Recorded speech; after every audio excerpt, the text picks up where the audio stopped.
The following is a presentation of the Mat Talk Podcast Network.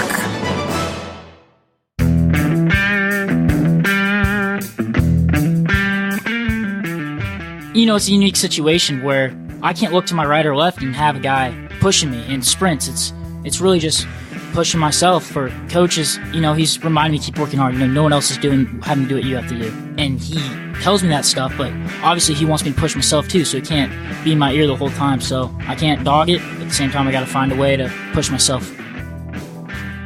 With coaches hired and administrative support set, the first whistle blows for Little Rock's first wrestling duel in November of 2019. But even before that duel and that official season commences, there's one athlete who's already ready to roll. When new programs are started, colleges typically decide to hire a coach, recruit athletes the year prior, and then redshirt them all. That red shirt allows them to practice and preserve eligibility, grow some team cohesiveness, and generally build a culture. They're a team, yet they're not yet a team. Such is the case with Connor Ward, a Kansas native who during the first semester of the 2018-19 academic year was the only wrestler at Little Rock. A handful of wrestlers would transfer in at the second semester, but during the first semester, Connor Ward was the Little Rock guy. Last season, Ward was the most unique wrestler in the country, and today we'll find out how and why that materialized. Welcome to Rocked Up, the story of the foundation and formation of the first Division I college wrestling program in Arkansas, starting in November of 2019 at the University of Arkansas at Little Rock. This is the 8th edition of the story. We started the journey developing the foundation of wrestling in the state of Arkansas, and now we've moved on to the formation of the team. Because to tell the full story of this program, you have to start at the very beginning. In June of 2018, Little Rock hired Neal Ayers to be the program's first head coach.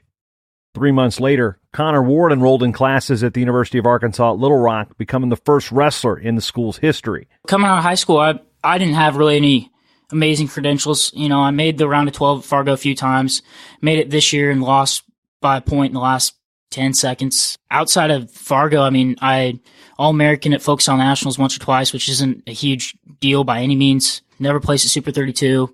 I took second at state for my freshman, sophomore, and junior year, and then I won it my senior year. So really, I didn't have any really high credentials. Made the all-star team at junior duels one time.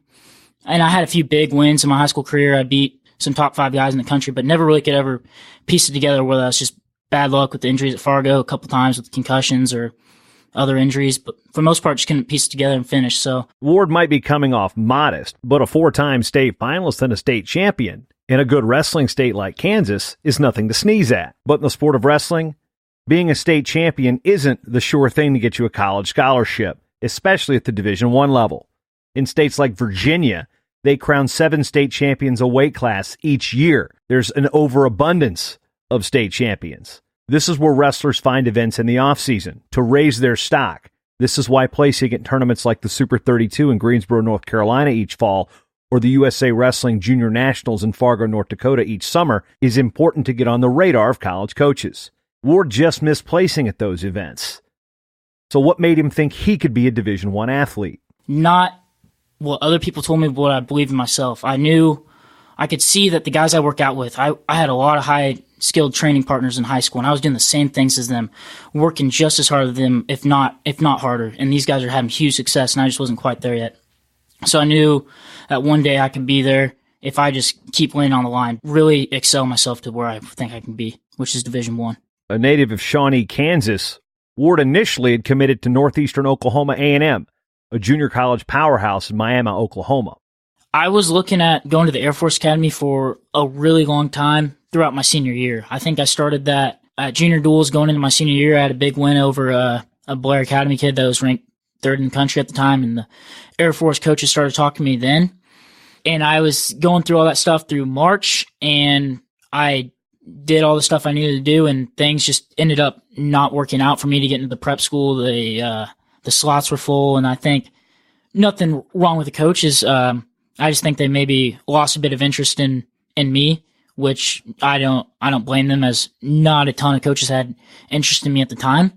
And then I ended up taking a visit to Oklahoma State at the time in case of the Air Force thing wasn't going to work out, which it ended up not. So it was a good idea to take that visit to Oklahoma State.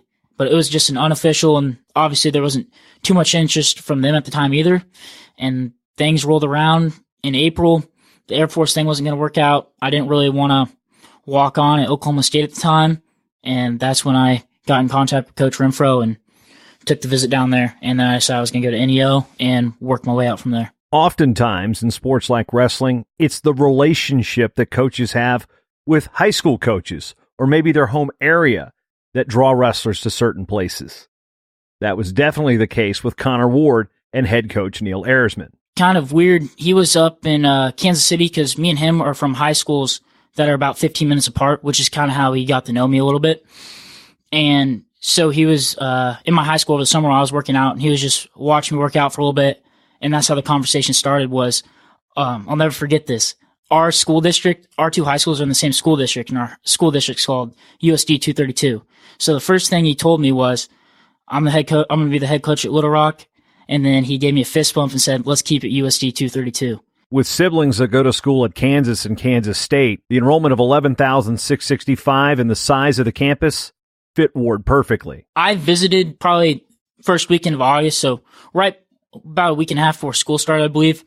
And there was not really anyone here because everyone was still on summer break, and the administration were taking like a week break before they came back. So campus was pretty dead when I came here, but when I took my visit. But the first thing I noticed was the campus is pretty small. It's all basically a straight line of what you need. Everything's close. It's not spread out. But what I noticed about our campus was it's pretty small. So the farthest walk I have to a class is about 12 minutes.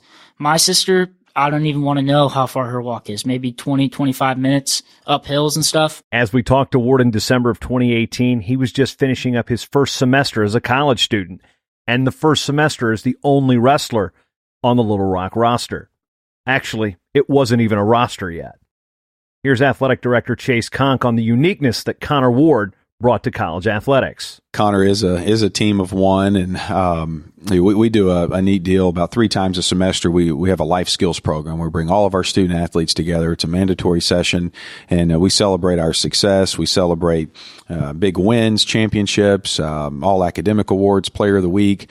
Each sport has to give a report on the community service that they're doing, and it's always a lot of fun when I go through the list and I call on wrestling and just single out Connor by name. He's a pioneer. I mean, he's truly a pioneer, and we all know that, but it's something that over time that story is going to get even better. And the more time that passes and the more that he's a part of helping us build, his name will forever be etched in stone here in this athletics department with this program as the guy that took a chance on us to help us start something special. As far as him as a person, a great young man. He is hitting on all cylinders. He's doing a lot of great things this fall, obviously competing, but also academically and in the community. I think he had a 3.5 GPA, which made that very easy to average because it's just his one score alone that's carrying the wrestling program this fall. But he means a lot to us. But I think over time you're going to see and hear that name, and it's going to mean even more to this program, especially as we start bringing in more student athletes in the spring and in the fall. He's learning the ropes with Coach, and he'll be able to establish that culture in that locker room that we want. Last episode, we met senior women's administrator Molly Kastner. She explains that while even there is no official program, Ward isn't treated any differently than any other athlete on campus, although his notoriety is growing. He went through the same situation any other wrestler would, went through the eligibility center, had to get cleared there, held to the same NCAA progress standards that any other student athlete would be. We're not officially sponsoring until next fall. So that's when really all the APR things and stuff start coming into play. But he's held to the same standards right now that any other student athlete would be held to for eligibility purposes, even though he's not officially, competing for the university right now. But he does have a really unique experience and a really cool experience. He's a team of one, and he's kind of, it makes him kind of a rock star in some ways. Everyone knows who he is. There's no, but he kind of is a rock star because who the one wrestler is on campus, and he wears his wrestling stuff around, and people know who he is. So we're really lucky that he's our first guy we got here. He's a great kid, great young man, I should say. We're just really fortunate that he's the one that decided to start it off. And as Kastner alluded to, you walk around campus and you see somebody wearing Little Rock wrestling gear, it's one of two people: Neal Ayers or a freshman from Shawnee, Kansas. As soon as I started getting my gear, I started wearing it because, not going to lie, we got pretty cool gear. And I'm wearing it in school or in my classes, walking around campus. And some people already know, more people in like the athletic department or athletes here knew that wrestling was coming because we have athletic meetings and we have to talk about all the sports. Yeah, I had to give team updates, and I'm just like, practicing's going good. That's about it. I started wearing my Little Rock wrestling gear, and then my professors start seeing the Little Rock wrestling. They're like, oh, we got a wrestling team now. Or they're like, oh, I heard we had wrestling. And people are just excited to see it because they don't know much about it. I think that's the biggest thing, is letting people know that wrestling's here, just simple ways I can, by wearing the gear, just throwing it out there that wrestling's here. And also what I found out is there's a lot of wrestlers on campus. There's a lot of people that wrestle in high school, which I was shocked coming to Arkansas that there's more than I thought. So all those people are looking forward to it. So it's good to see that.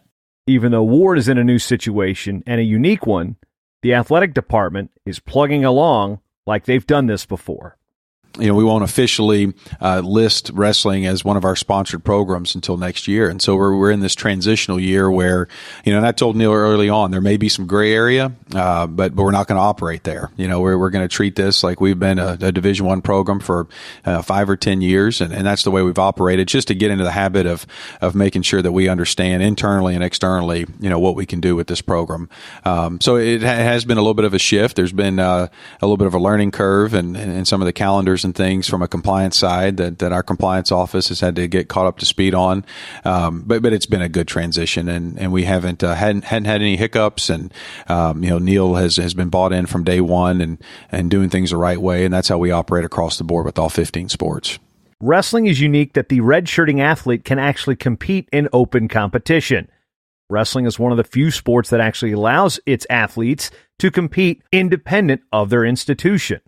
This is one of the nuances Little Rock administrators had to get used to, and Connor Ward was their guinea pig. When you're not used to managing or dealing with a sport like wrestling, you hear that and you kind of, you look across the table at Neal going, okay, this is right, huh? We can do this. And of course the answer is yes. So it does make it a little bit unique. It certainly is not something that we have in our other sports. And so adjusting to those things, learning about them, but that's the fun of starting a new program.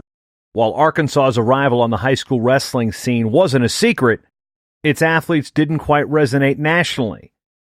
But the culture was something that caught Ward by surprise. That's what I would say, is when I come to these kids club practices a few times, or me and Coach Earthman went to one of the high school wrestling meetings, is it seems like they've done a good job building culture here already. Now, obviously, if you look nationally, Arkansas wrestling is a little bit behind at the junior duels and stuff like that, which is understandably expected, I would believe. But when you come here, you wouldn't notice, because these guys, they want to win. And when we're at those meetings, at these kids club practices, is these guys expect to win, and they're working hard. And you wouldn't know coming here that they didn't have this culture 10 years ago. You'd think that they had this tradition for as long as any other state. But before Ward can actually enter open competition, you've got to have a place to practice. And with the Hatcher Wrestling facility not yet built, he went over to the Arkansas Wrestling Academy, run by a guy we've met on previous editions, Pat Smith. So what's a practice like when you're the only guy on a team? Yeah, so it's about a 15-minute drive from my apartment to here, which is not bad by any means. So we just come here, get our good workout in.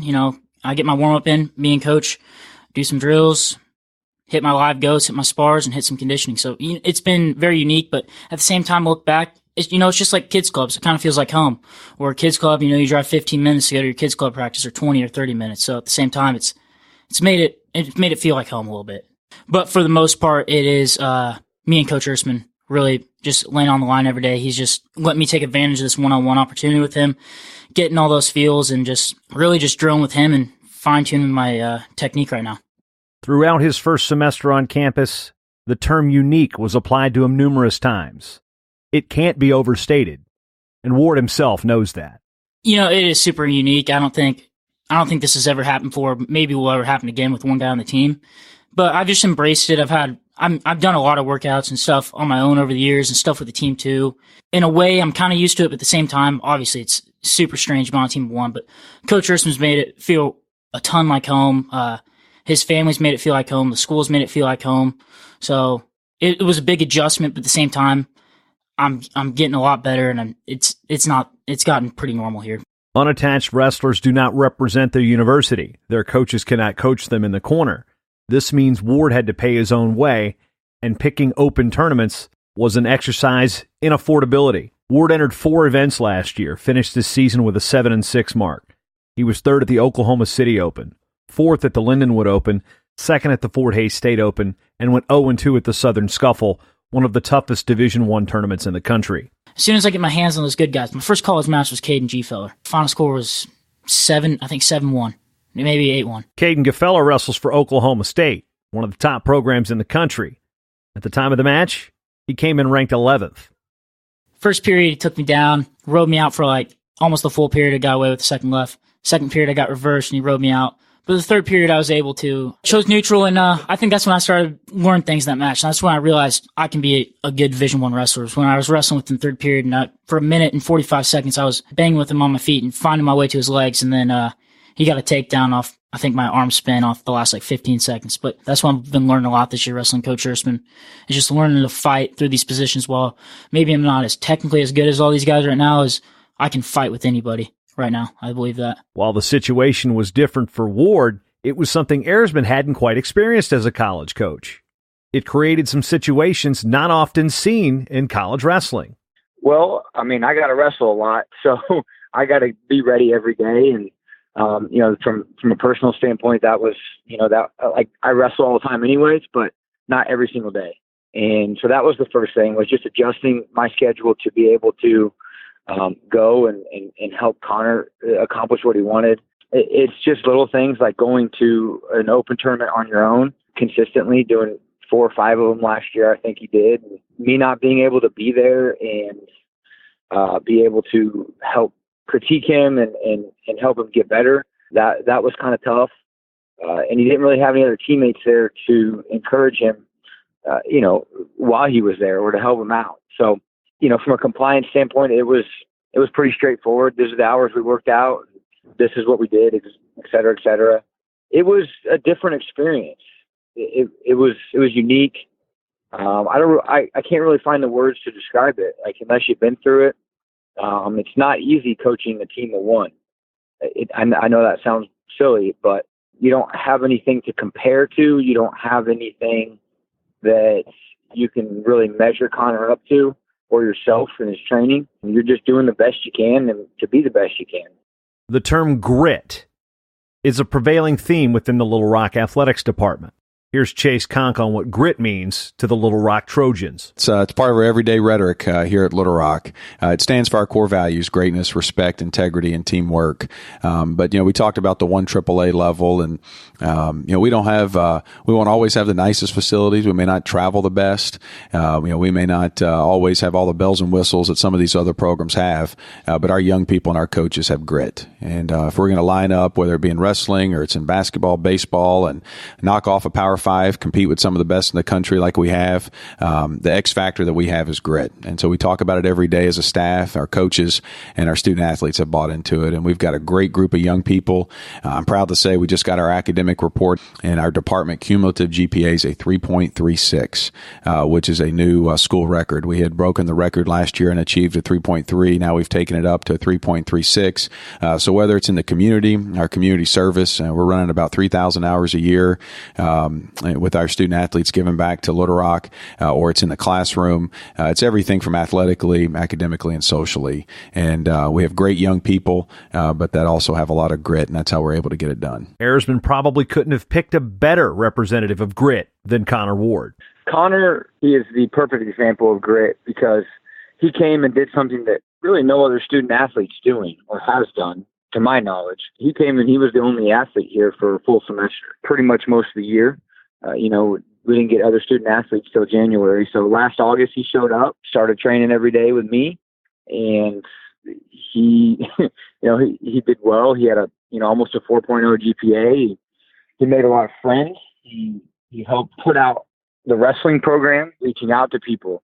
We're recruiting, and he's right there beside me on campus, just helping sell the vision of what we're doing.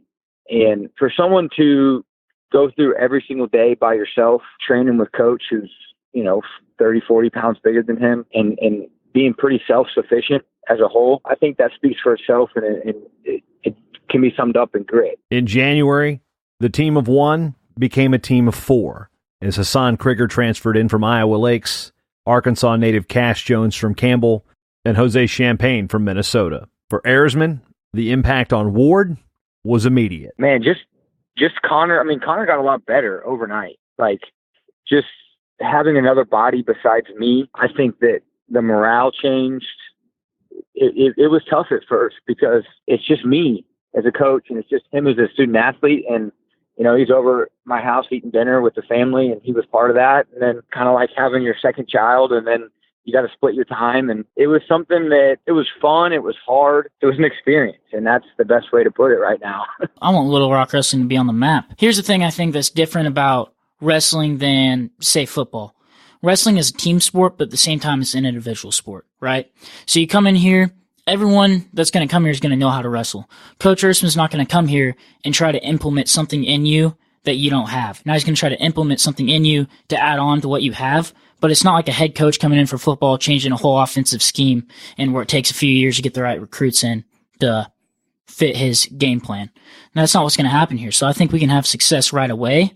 And if we get the right guys in here that want to work hard and have a good work ethic, I think it's not unrealistic to be a team that's out there contending to win big-time matches and having All-Americans. So in 4 years, I hope that we have a bunch of guys on the podium. I hope I'm finishing high on the podium, and that's about it. For Ward, he says he wants to put Little Rock Wrestling on the map. According to Ayersman, he's already done it. Having Connor here ended up being invaluable. He's completely bought into who we are and what we're doing. I have recruits every weekend. Connor's here with me, spending time he's the only person who can host them. I don't know if I could have done it without Connor because he's never met a stranger. He speaks the language. He's bought in. And when you have someone there, you don't have to sell this vision and this dream. You got someone who's passionate about what we're doing and loves what we're doing and loves this place. And that helps. That helps other recruits. We didn't have a facility. All we had was the investment that Mr. Hatcher made and the investment that the university made. And the rest was kind of like a template that we were painting out of thin air, just based on the things that we believe and who we wanted to be. And he was someone that helped have something tangible. And for that, I'm forever grateful to him. And then I'm forever grateful to the other 3 that jumped on board and bought in afterwards. While grit is the prevailing theme from the athletic department, the title of this show, Rocked Up, isn't a coincidence. We live by this motto right now, Rocked Up. We've never really discussed what it means, but it means a lot of things, It comes down to a few things that Coach Ersman always talks about is things you can control, like your attitude and your effort, what you believe in, so your faith, and the things you value. So that's the thing I want to instill here, being the first one that I think I can help do it, and mainly Coach can do it the best, is just build a great culture here of hard work ethic and just toughness. If anything else, we might not be the most talented team out of the gate, but the thing we can do the best is go out there and scrap with everybody. So that's the thing I want to build the most, is just hard work. The uniqueness of a team of 1, which is now a team of 4. On the next episode of Rocked Up, we check in fully with Coach Neal Ayersman and get the 1-year timetable on what it's been like to build a team from scratch. Rocked Up is a presentation of the Matt Talk Podcast Network and can be found on the web at getrockedup.com or on Apple Podcasts, Spotify, Stitcher, Google Podcasts, or wherever fine podcasts are found. For more wrestling-specific podcasts, check out matttalkonline.com. If you like the show and want to support it, leave us a rating and review on Apple Podcasts or check out our Patreon page at patreon.com/MattTalkOnline.